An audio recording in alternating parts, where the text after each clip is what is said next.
Helen Keller. On 27 June 1880, a baby girl was born to Captain Arthur Keller and Kate Keller in Escambia, Alabama. The proud parents named their daughter Helen. She was a happy baby. She was also very intelligent. At 6 months, she could even say "wawa" for water. In January 1882, Helen almost died of a mysterious illness.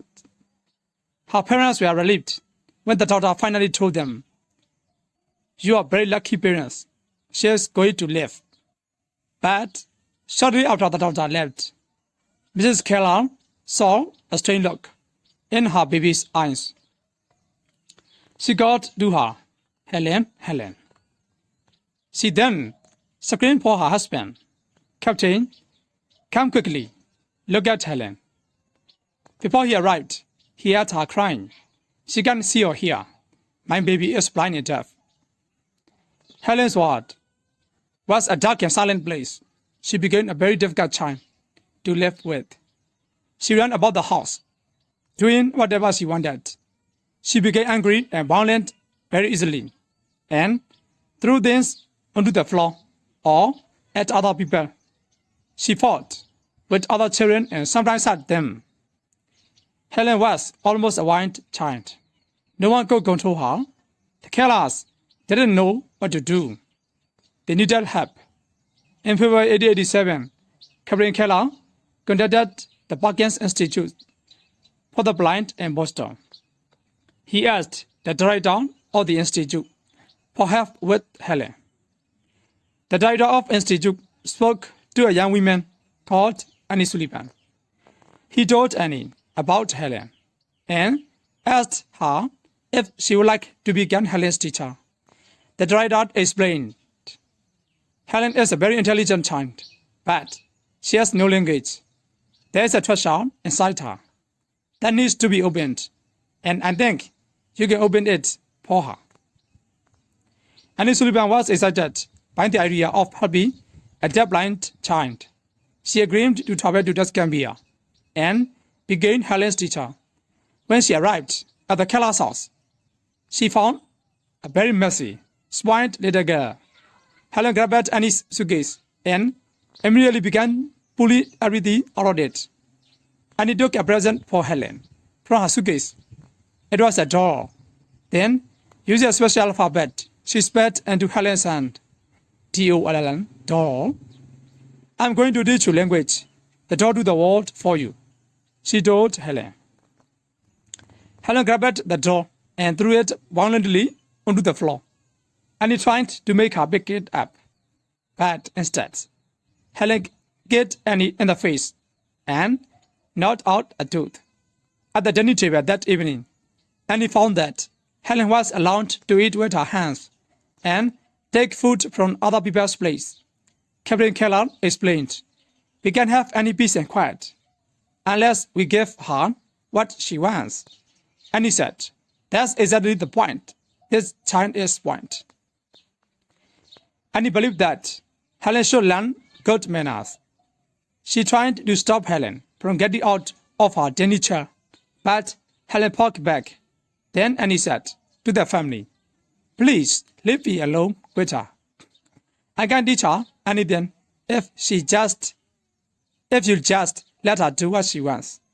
I stayed with Helen and asked the family to leave the dining room. Captain Keller was angry with me, but he agreed to go. I forced Helen to sit in a chair and eat from her own plate with a spoon.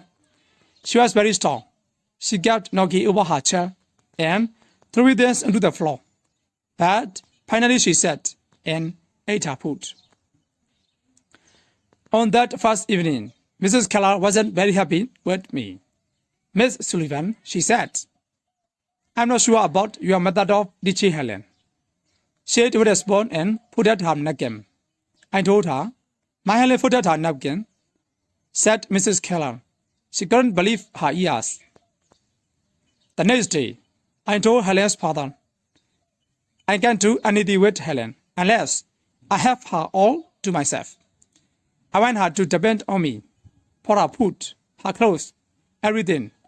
Then I asked him if Helen and I could live alone in the guest house in the Keller's garden. He wasn't happy with the area, but he agreed. He said that Helen and I could live in the guest house, but only for 2 weeks.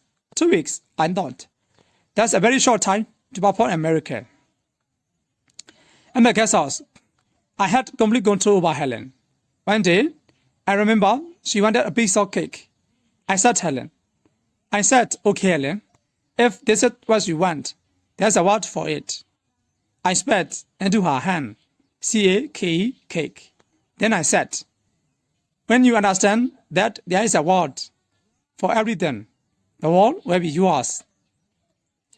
The 2 weeks passed. On the last morning, Mrs. Keller spoke to me. Miss Sullivan, your eyes look very tired, she said. Why don't you rest? We are very happy with all that you have done for Helen. She has a different child. She is different.